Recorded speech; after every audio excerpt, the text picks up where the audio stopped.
afternoon, everybody. Hello. How are you? Good to see all of you. Thanks, Caroline. Heading into Alaska, a lot of the focus in the talk was on this trilateral meeting between these three leaders.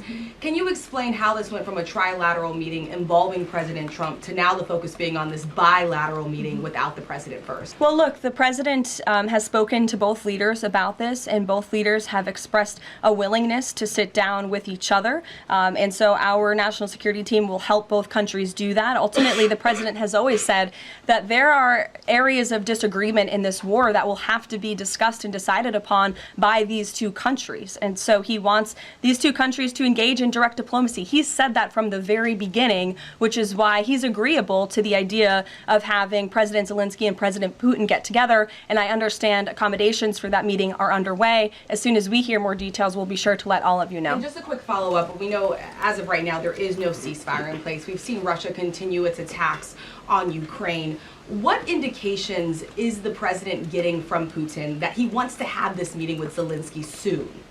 Because he spoke to him directly yesterday. And he expressed that sooner rather than later. He spoke to that directly yesterday, and the president put that in his statement that he gave to all of you, the news media, knowing you'd be asking following that conversation in the effort of transparency. Just a clarification on something you said earlier about Putin agreeing to the meeting.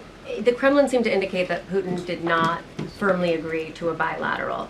Did he agree to have a sit down with just Zelensky on the phone? I can assure you that the United States government and the Trump administration is working with both Russia and Ukraine to make that bilateral happen as we speak.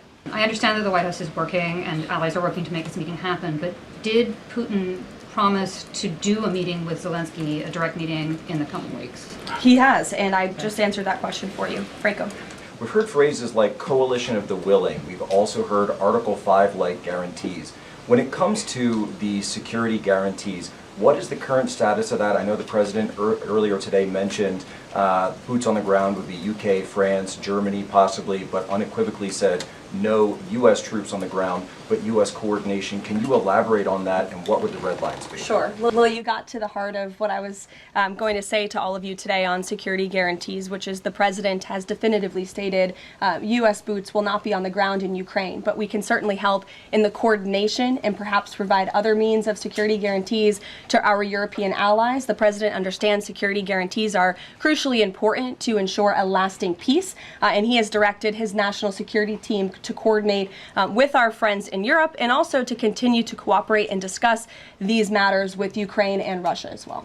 Caroline, now have the Russians responded at all? I know we spoke with President Putin last night. What has been their response? Because we've heard some reports from the Kremlin and others saying they're unequivocally against NATO troops on the ground. Well, look, the president continues to have these conversations with both leaders. Those conversations took place in Anchorage, Alaska, again yesterday with the Europeans and President Zelensky, and he has directed his team to come up with a framework for these security guarantees that can be acceptable to help ensure a lasting peace and end this war. I know the president said on Fox News this morning that he's partially seeking peace in order to get to heaven. Was he joking, or is there spiritual motivation behind his peace deals here? I think the president was serious. I think the president wants to get to heaven, as I hope we all do in this room as well. Annie. Thanks, Caroline. I'm just shifting gears.